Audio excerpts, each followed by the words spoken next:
ating flour guys. Padalawang egg. Padalawang egg ko guys. At edible oil pang luto. Ito, baking powder. Ito yung gamit ko guys.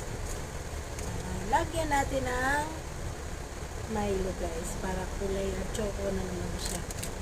Ito sugar. Ito ang tubig. Ito na yung dito natin i-mix na yun guys.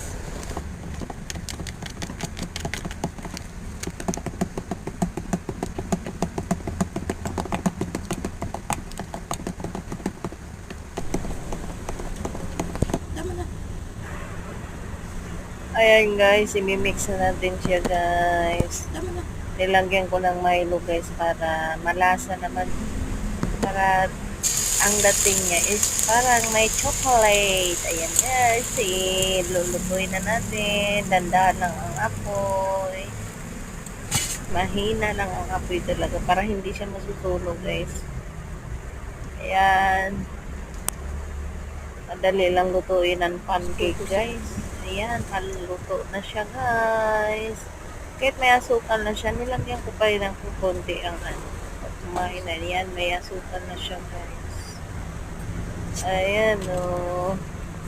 Ang bilis na guys. Ayan, slicing natin guys. Sobrang fluffy niya guys. Dalawa lang itong nilagay ko nito guys. Tapos yung nakapang naluan. Thank you for watching.